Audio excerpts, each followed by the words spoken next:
করতে গেলে তার দয়া, তার করুণা এটা দরকার হয়। কারণ এই জগৎটা চলছে তার ইচ্ছার উপরে। তার ইচ্ছা ছাড়া একটা গাছের পাতাও নড়ে না, সবটাই তার ইচ্ছা। আমাদের চলা বলা, হাসি কান্না যা কিছু সবটাই তার ইচ্ছার উপরে। আমাদের জীবনের লক্ষ্যই হলো তার ইচ্ছার সাথে আমার ইচ্ছাটাকে যুক্ত করে নেওয়া। এই সুন্দর ভুবনে গান হলো যে তুমি ছাড়া কেউ নাই, তুমি আর আমি। তুমি সৃষ্টিকর্তা, আমি তোমার সৃষ্টি। তোমার মধ্য দিয়ে আমি এসেছি, আবার তোমাতেই আমি মিলিয়ে যাব। যতদিন থাকবো আমি যেন তোমার তোমার হতে পারি। আমার সব কিছু, আমার স্ত্রী পুত্র পরিবার পরিজন, আমার অর্থ ঐশ্বর্য বিভব সম্পদ আদি যা কিছু তোমার জন্যই, আমি তোমার জন্যই আমার জীবনের ধারা। এই বোধে উত্তরণ যদি করতে পারি তাহলে আমাদের জীবনটা সার্থক হবে, সুন্দর হবে। ঠাকুর বলছেন, ওরে বেকুব, ওরে পাগল, ভেঙে চুরে সত্তা নিটোল, স্বার্থপানে মত্ত হলি, কিছুই ভেবে দেখলি না, স্বার্থটাকে শিষ্ট করে শত নাচনে নাচলি না। শত নাচনে নাচন, এই জীবনটা তার দয়ার দান। এই জীবন পেয়ে যদি এই জীবনটাকে শত নাচনে নাচাতে না পারলাম, জীবনের সুখ কোথায়, জীবনের তৃপ্তি কোথায়? ঠাকুর বলে, ভোগ চাও তুমি, সুখ চাও তুমি, সুষ্ঠু কিছু করবে না, এ চাওয়া তো বাতুল চাওয়া, দুর্ভোগ ছাড়া আসবে না। তাই জীবনটাকে যদি তারই সেবায়, তারই কার্যে জীবনটাকে যদি সঁপে দেই, জীবন হবে মধুময়।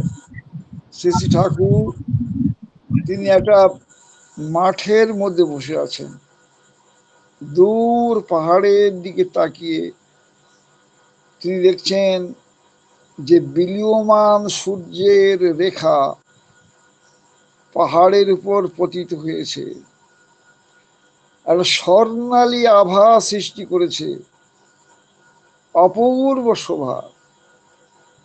একটা পাহাড়ের দিকে একটা মানুষ সে এগিয়ে চলেছে পাহাড়ে উঠবার জন্য। ঠাকুর বলছেন, দেখছিস কি অপূর্ব শোভা ওই পাহাড়ে। ওই যে মানুষটি ও উপরের দিকে উঠবার চেষ্টা করছে, ও ওখান থেকে আমাদের জন্য একটা হোপফুল মেসেজ, একটা মেসেজ, আশাব্যঞ্জক একটা আবেদন সে সেখান থেকে আমাদের সামনে ছুড়ে দিচ্ছে যে ওঠো, তোমরা ওঠো, আমি উঠছি, তোমরা ওঠো। ওগো নিচে থাকা মানুষ, তোমরা উপরে ওঠো, এগিয়ে চলো সামনের দিকে। জীবনটা এগিয়ে চলার জন্য আমাদের জীবন, উত্থানের জন্য আমাদের জীবন। আমাদের জীবন উঠতে হবে। আবার উঠতে গেলে মাঝে মাঝে পতনের ভয় থাকে, উত্থানেরই পতন আছে। কবির কহে সাধু, ভক্তিটাকে ছাড়িস না কভু। উত্থানের পতন থাকে, কিন্তু যদি ভক্তি থাকে তাহলে কিন্তু আমরা উপরেই উঠতে থাকি, একটু একটু করে উপরেই উঠতে থাকি, কখনো উত্থান কখনো পতন, ঢেউয়ের মতন। ঢেউ যেমন উঁচু জায়গায় দিয়ে যেমন যায়, নিচু জায়গায় দিয়ে যায়, তাই উঁচু নিচু, উত্থান পতন, ভাঙা গড়া, এই জীবন, এই জীবনকে অবলম্বন করে আমাদের এগিয়ে যেতে হবে। ঠাকুরের কাছে শরৎদা বলেছেন, ঠাকুর স্বাধীনতা সংগ্রামের সময় আমাদের যতীন দাস একজন স্বাধীনতা সংগ্রামী 64 দিন অনশন করে মৃত্যুবরণ করেছিল। ঠাকুর বলেছিলেন আদর্শ অনুরাগ খুব ভালো, সবই ভালো, দেশের জন্য এই যে আপ্রাণতা সেটাও খুব ভালো, কিন্তু মৃত্যুবরণ করতে হবে কেন? কাউকে যদি আমরা ভালোবেসে কারোর ইচ্ছা পরিপূরণের জন্য যদি আমরা এগিয়ে চলি, তাহলে আমার মৃত্যুবরণ করতে হয় না। পরম পিতার অবদান এই জীবন, এই জীবনটা খেয়ালের বশে বীরত্বের নেশায় মৃত্যুর দিকে ঠেলে দেওয়া যায় না।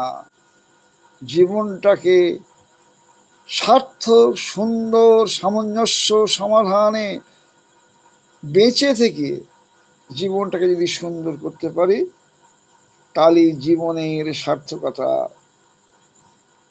আজকে আমরা মুখে একরকম বলি, কাজে আর একরকম করি, একে বলে কপটতা। এবার কনফারেন্সে এই কথা বারবার উচ্চারিত হয়েছিল। আমরা আমাদের সঠিক চলন না, আমরা মুখে একরকম ভাবি, করি আর একরকম, বলি একরকম, একে বলে কপটতা। কপটতা আসে কি করে?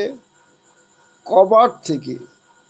কবাট অর্থাৎ বলা এবং করার মাঝখানে যদি কবাট পড়ে যায়, দরজা পড়ে যায়, তাহলে বলা একরকম হয়, করা একরকম হয়, সে কিন্তু কপট।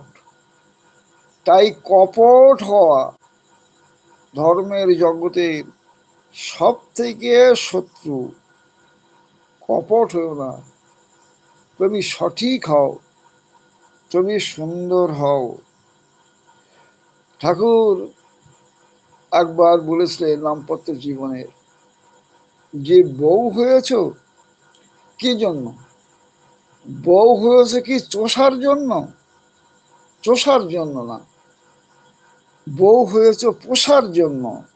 পোষণ দিতে হবে, শোষণ না। আজকে কুল মানবে না, বিয়ে দেবে, ভুল ছাড়বে না, খানায় পড়বে, কুল মানতে হবে, তা নাহলে ভুল আমার জীবনে এসে গ্রাস করবে। আমার জীবনের যে কুল গরিমা, বংশ মর্যাদা, আমার পূর্বপুরুষদের তাদের সুমহান কীর্তি, এটা আমাদের জানতে হবে, বুঝতে হবে। তা নাহলে কি হবে? কবিরের কথায়, দিন কো মোহিনী, রাত কো বাঘিনী, পলক পলক লঘু চষে, দুনিয়া সব বাউরা হকার, ঘর ঘর বাঘিনী পোষে। দিনে মোহিনী, রাতে বাঘিনী, পলক পলক লঘু চষে, এবং ঘরে ঘরে আজকে সেই বাঘিনী। তাই যদি জীবনে আদর্শ না থাকে, গুরু না থাকে, সংসারটাও সুন্দর হয় না। কালী ষষ্ঠী মা ঠাকুরের সামনে দিয়ে ঘুরে ঘুরে বেড়াচ্ছেন, এই কালী ষষ্ঠী তুই আমার কাছে মাঝে মাঝে বসিস না কেন? ঠাকুর কি করে বসবো, সে সময় কি আছে? সংসারের এত জ্বালা, এত যন্ত্রণা, এত দায়িত্ব কর্তব্য, আপনার কাছে বসবো ঠাকুর, সে সময় কোথায়? ঠাকুর মুখুচন্দ্র বলেছিলেন, ওরে আমার পীড়িতের ঘুঘুরে, সংসারের কত জ্বালা, কত যন্ত্রণা, বলে আমাকে বাদ দিয়ে কি সংসার? আমাকে নিয়েই সংসার। আমাকে বাদ দিয়ে যদি সংসার করিস, সে সংসার সঙের নাচন হবে। আর আমাকে নিয়ে যদি সংসার করিস, সেটাই হবে প্রকৃত সংসার। সংসারে যেন সঙের নাচন না হয়। আজকে দাম্পত্য জীবন আজ ব্যর্থ হয়ে যাচ্ছে। দাম্পত্য জীবনের হাহাকার আকাশ বাতাস বিদীর্ণ করছে। তার কারণ অনেক। ঠাকুর বলছেন, প্রথম স্বামিত্বের গর্ব। দাম্পত্য জীবনে যদি স্বামী সে যদি মনে করে আমি স্বামী, আমার প্রভুত্ব, আমার কাছে সবাই পদানত, আমি যা বলবো তাই সর্বশেষ কথা, এই গর্ব প্রভুত্ব অহংকারের বাড়াবাড়ি যদি ঘটে, তাহলে সে সংসার ধ্বংস হয়ে যায়। স্ত্রীর যে রুচি প্রকৃতি, তার মান অভিমান দুঃখ জ্বালা, সেদিকে আমার লক্ষ্য যদি না থাকে, তাহলে সে সংসার সুখের হয় না। দ্বিতীয় বললেন, স্বামিত্বের যে ভাবটা একদম না থাকা, শ্রৈণ হওয়া, নিজের মধ্যে ব্যক্তিত্বহীনতা। স্বামীর মধ্যে যদি ব্যক্তিত্বহীনতা না হয়, তার মধ্যে মর্যাদা বোধ যদি না থাকে, তার মধ্যে যদি আদর্শ অনুরাগ যদি না থাকে, তার মধ্যে যদি প্রিন্সিপাল না থাকে, তাহলে কি হয়? স্ত্রীর বলদ হয়ে নারী তুষ্টি সেবায় মন দিলি, নিজের তুই করলি খতম, তাকেও তুই করলি খতম, নিজের সবার করে নিলি। কামার্ত হয়ে পুরুষ যদি লুব্ধ করে নারী, সদ্য আয়ু হারাবে সেই সমাজ ধ্বংসকারী।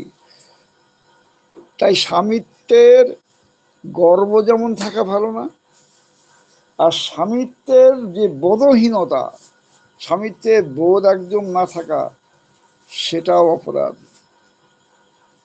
তৃতীয়ত কি?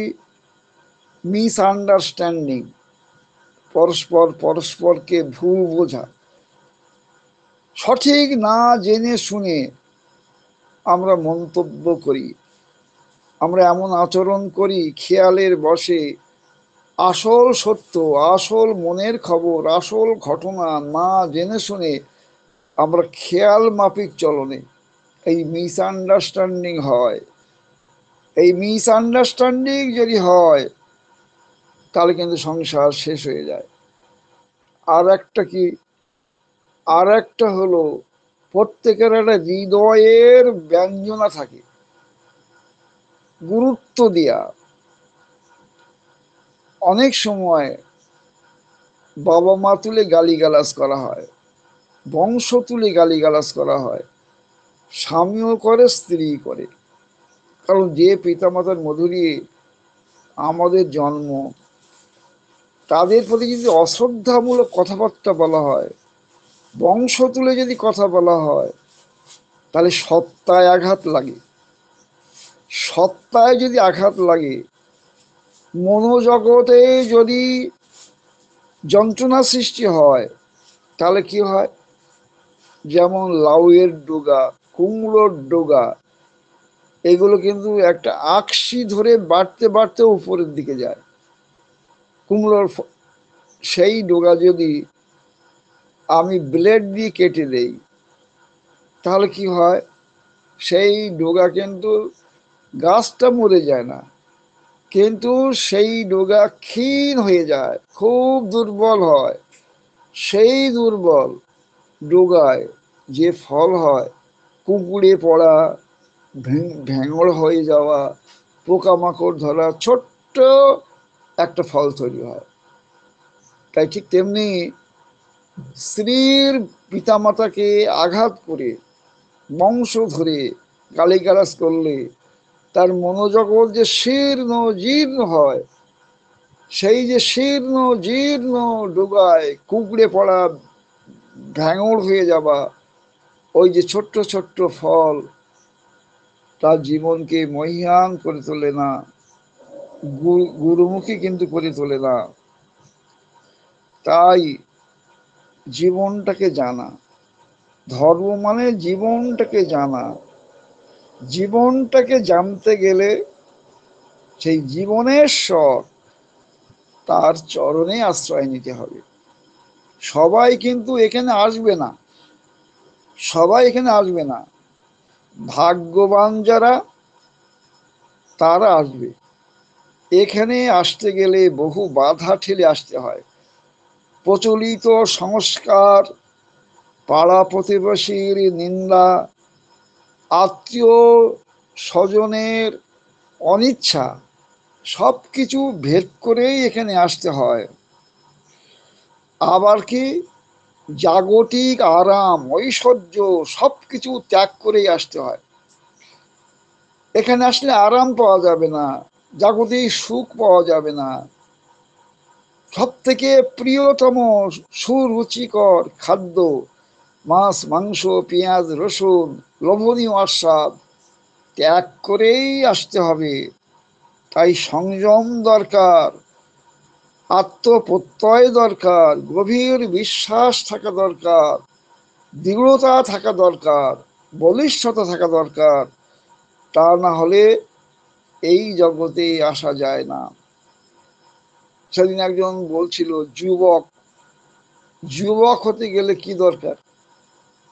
যুবক, যুবক মানে অন্তর্জয় হস্যু।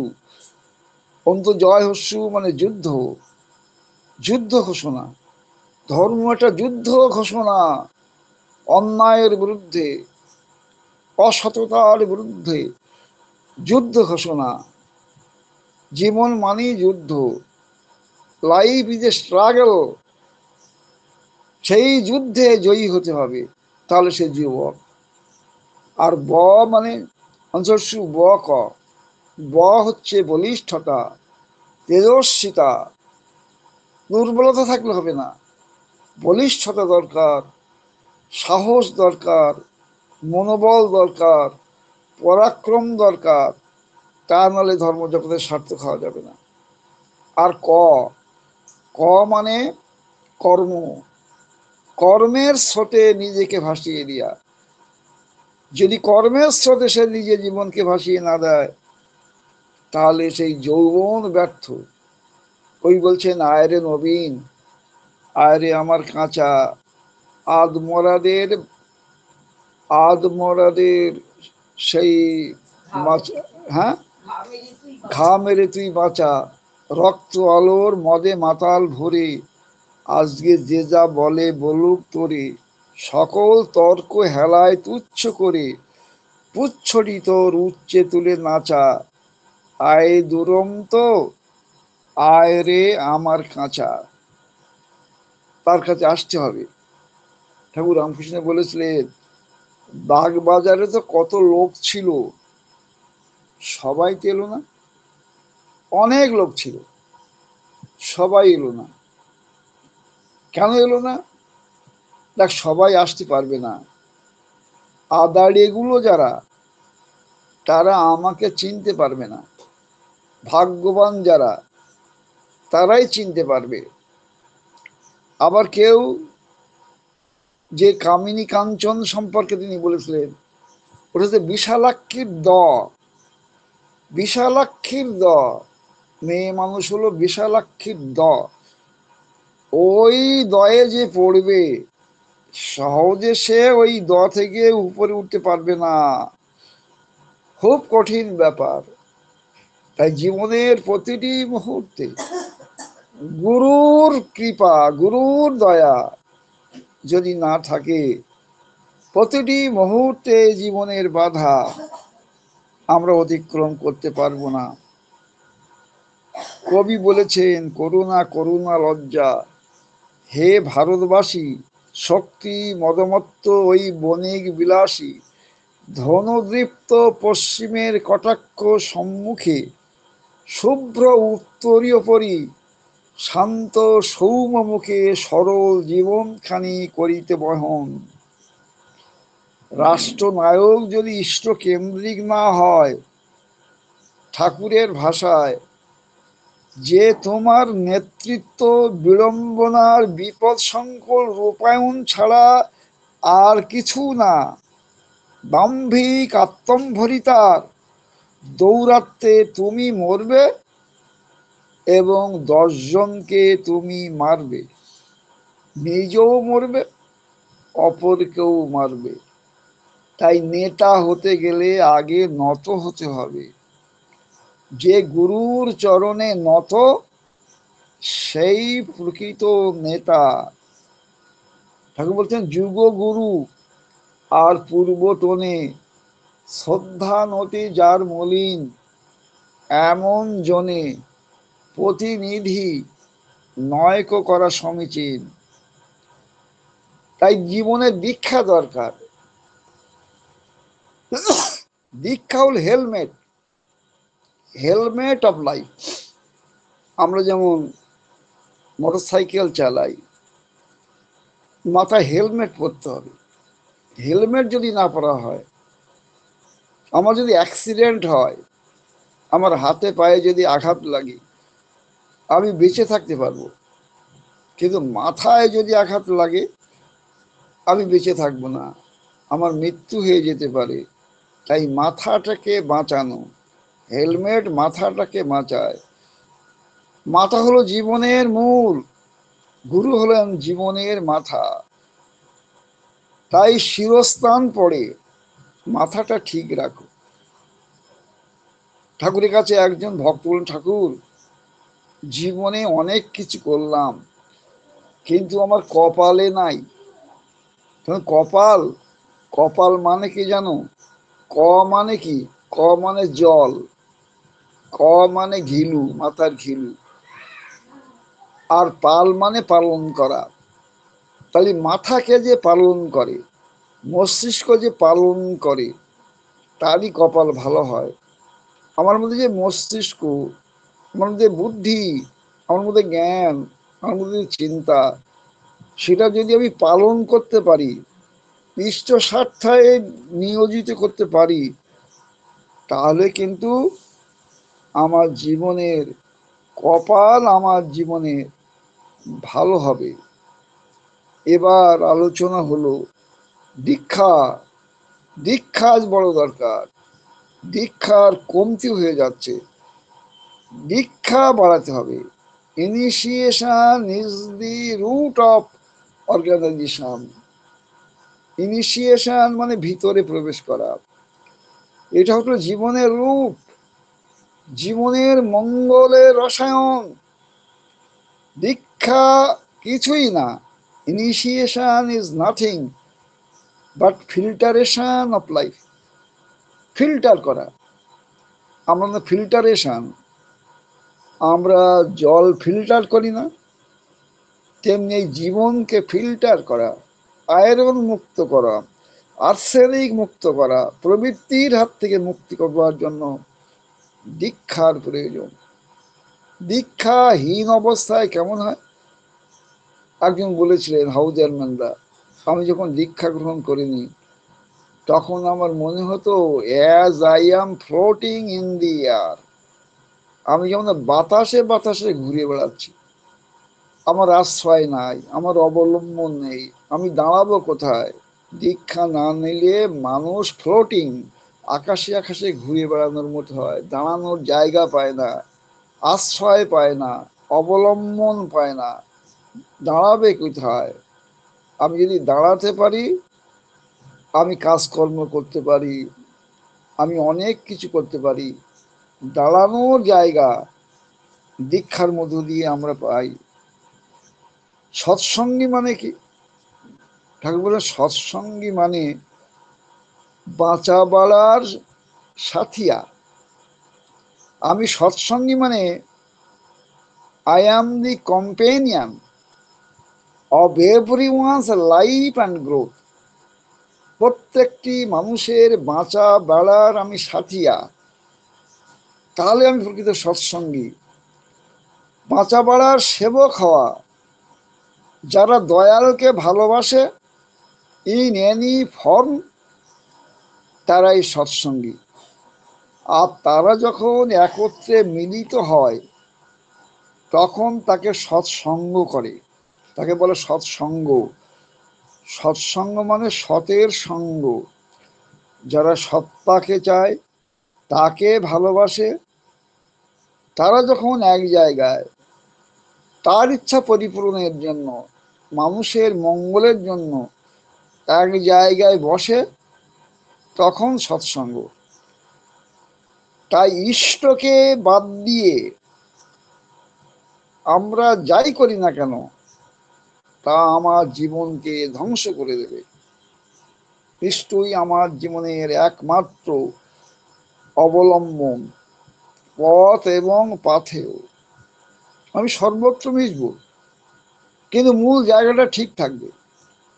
ওই একটা কথা আছে না, সবসে রসিয়ে সবসে বসিয়ে সবকো লিজিয়ে নাম, হাজি হাজি করতে রহো বৈঠা আপনা ঠাম। আমি সকলের সঙ্গে মিশব, সকলের সাথে কথা বলবো, কিন্তু নিজের জায়গা ঠিক রেখে, নিজের প্রিন্সিপাল ঠিক রেখে, নিজের প্রিন্সিপালকে বিসর্জন দিয়ে মেশার কথা কোথাও বলার নেই। সব প্রতিষ্ঠান বলে ভালো হও, ভালো হব কি করে? কেন খারাপটা করব না? খারাপটা করব না এই চিন্তা করে যদি আমি ভালো হওয়ার চেষ্টা করি, তাহলে কিন্তু ভালো হওয়া যাবে না। আমি যদি মনে করি আজকের দিন আমি খুব ভালো করে ঘুমাবো, দেখবেন সেদিন ঘুম ভালো হবে না। ঘুমের চিন্তায় ভালো ঘুম হয় না, তেমনি ভালো হবার চিন্তায় ভালো হওয়া যায় না। ভালো হতে গেলে তাকে গ্রহণ করো, তিনি যেটা বলেন নির্দ্বিধায় পরিপালন করো। এই তার আদেশ নির্দ্বিধায় পরিপালন করতে করতে করতে করতে তুমি একদিন ভালো হয়ে যাবে। আমরা তো সর্বত্র বেঠিক, কথায় বেঠিক, চলায় বেঠিক, খাওয়ায় বেঠিক, ঘুমনোয় বেঠিক, হাঁটায় বেঠিক, বসায় বেঠিক, সর্বত্র বেঠিক। আর তিনি সর্বত্র ঠিক, সব ব্যাপারে তিনি ঠিক। তাই ঠাকুর, ঠাকুর মানে যিনি ঠক্কর দেন, ঠক্কর দিয়ে দিয়ে দিয়ে দিয়ে আমাদের ঠিক করে তোলেন। ঠকবাজি করে ঠিক হওয়া যায় না। ঠাকুর বলেন তোমার ঠগি চলম, তোমার ঠিককে ঠিকরে দেবে। তাই আমি আমার জীবনটাকে সঠিক সুন্দর করতে গেলে আজ গুরুর চরণে আত্মনিবেদন করতে হবে। এক প্রেমে মিটিবে সর্বপ্রেম তৃষা, তার প্রেমে সমস্ত তৃষা মিটে যাবে। ঠাকুরের প্রেম যদি আমাদের জীবনে আমরা বরণ করে নিতে পারি, এই জীবনে আমার জন্ম জন্মান্তর হয়ে যাবে।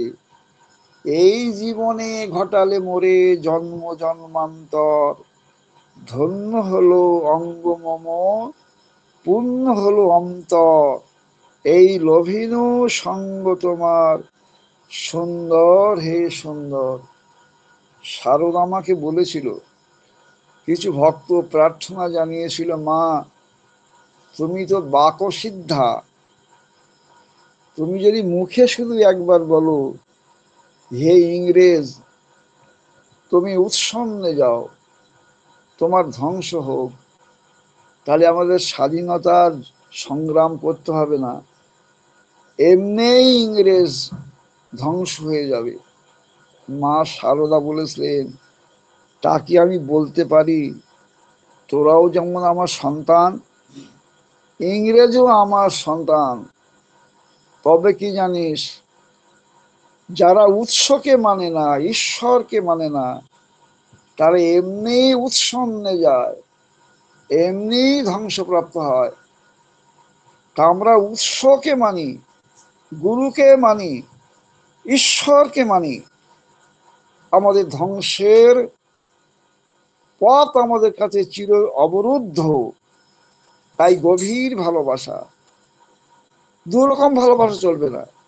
আমাদের ননীদা ঠাকুরের কাছে তামাক সাজছেন বসে বসে। তিনি তো চাকরি করতেন, তিনি উচ্চপদস্থ কর্মকর্তা ছিলেন, ব্রিটিশ আমলের গেজেটেড অফিসার। চাকরি ছেড়ে দিয়ে ঠাকুরের কাজে আত্মসমর্পণ করেছিলেন। তাই তিনি যখন ঠাকুরের তামাক সাজছে, তার মনে মনে চিন্তা করছেন যে তাই তো আমার অনেকগুলো ছেলে মেয়ে, তাদের চলবে কি করে, তাদের পুষ্টি যোগান দেব কি করে, তাদের ভালো লেখাপড়ার ব্যবস্থা বা কি করে হবে। আমি তো চাকরি ছেড়ে দিলাম, কঠোর দারিদ্র্যের জীবন। এই কথা ভাবতে ভাবতে তিনি তামাক সাজছেন। তামাক সাজার পরে ঠাকুরকে যখন তামাক দিলেন, ঠাকুর তামাক খাওয়ার সময় কাশি হচ্ছে ঘন ঘন। তখন তিনি বলছেন, এই ননি, তুই যে তামাক সেজে আমাকে দিলি, আমার ঘন ঘন কাশি হচ্ছে কেন? তুই তামাক সাজার সময় কি ভাবছিলি? তোর সংসারের কথা, তোর ছেলেপিলের কথা? তুই কি মনে করেছিস আমি তোদের ছেলেপিলেদের একদম এক বুক জলে ছুঁড়ে ফেলে দিয়েছি, তারা ডুবে যাচ্ছে, তুই দরদির মতন তুই এক হাঁটু জলে গিয়ে হাত বাড়িয়ে দিয়েছিস তাদের রক্ষা করবার জন্য? এই সব ভাবছিস? বলে, না ঠাকুর, আমি সব কিছু ভাবছি না। ভাবছি না মানে? তুই ঠিক ভাবছিস।